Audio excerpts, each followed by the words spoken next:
Кира и ее друзья решили отправиться в Африку, но она никак не ожидала оказаться в такой ситуации. Девушку и ее друзей встретил гид. До гостиницы необходимо добираться пару часов. Джип подкидывала и мотала из стороны в сторону на каждом повороте. По дороге гид рассказал о местности и несколько раз повторил, что самостоятельно в джунгли лучше не ходить, опасно. Кира разглядела джунгли вокруг и внезапно заметила огромное темное пятно. Эта тень начала двигаться по направлению к ней.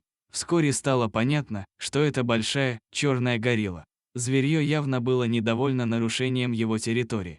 Морду обезьяны исказила гримаса ненависти. Изо рта торчали большие, белые клыки. Внезапно животное покрутило головой и снова начало приближаться. Кира дернулась в сторону, но ногу прострелила острая боль. Вспомнилось главное правило при встрече с диким зверем – прикинуться мертвой. Она опустила руки и легла на землю, понадеялась, что горилла быстро утратит к ней интерес. Девушка закрыла глаза и постаралась дышать как можно тише. Вскоре над ней раздалось громкое сопение. Животное обошло Киру по кругу, внимательно обнюхивая. Горилла трогала ее за ноги и руки. Когда она прикоснулась к поврежденной лодыжке, девушка не сдержала и закричала от боли. Зверь тут же отдернул ладонь, а потом резко перекинул Киру через плечо и потащил. У девушки внутри все оборвалось. Казалось, что жизнь закончилась. Она с ужасом решила, что ее тянут в логово, чтобы съесть на обед. Кира понятия не имела, чем питаются гориллы, и даже не почитала информацию о звере перед поездкой. О сопротивлении или побеге речи быть не могло. Поэтому девушка уцепилась за густую шерсть на спине животного, чтобы не упасть на землю. Горилла притащила Киру в маленькую пещерку и свалила на землю. Девушка больно ударилась, сбила кожу на коленях, ладонях. Кира попыталась стать маленькой и незаметной, но не могла поджать пострадавшую ногу. Впрочем, гориллу это мало волновало. Зверь устроился возле входа в пещеру и наблюдал за дождем. К девушке животное не приближалось и даже не смотрело в ее сторону. Не дождавшись реакции, она решилась на побег.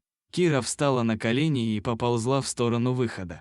Было больно и неудобно. Она сосредоточилась на неприятных ощущениях, поэтому не заметила стремительного перемещения гориллы.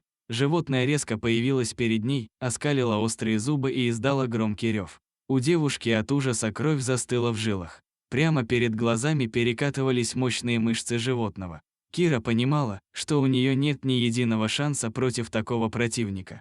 Горилла толкнула девушку в плечо, подгоняя обратно к стене. Как только Кира вернулась на свое место, животное спокойно устроилось у входа и снова уставилось на стену дождя. В этот момент Киру озарила догадкой: горилла не нападает, а спасает ее.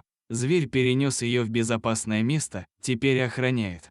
Кто знает, какие хищники бродят неподалеку. Против гориллы они уж точно не пойдут.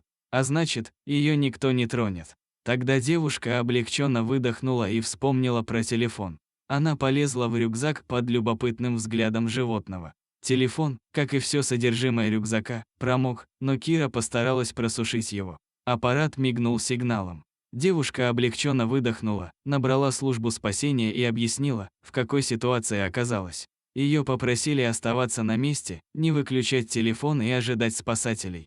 Горилла с интересом наблюдала за разговором, но агрессии не проявляла. Кира захотелось как-то отблагодарить животное. Она достала печенье и протянула горилле. Кира отломала кусочек, засунула себе в рот и тщательно прожевала. Горилла понял, что ему предлагают пищу, взял угощение и тут же захрустело. Через несколько часов Киру нашли спасатели. К тому времени страх перед гориллой окончательно ушел. Когда зверь повернулся по направлению к девушке, Кира только накинула на плечи рюкзак. Животное взвалило ее себе на плечо, вынесло из пещеры на поляну. Горилла отошла подальше, а потом незаметно растворилась между деревьев, как только рядом появились люди. Дорогие друзья, если вам понравилось видео, поставьте лайк, а также подписывайтесь на канал, где найдете еще много интересного.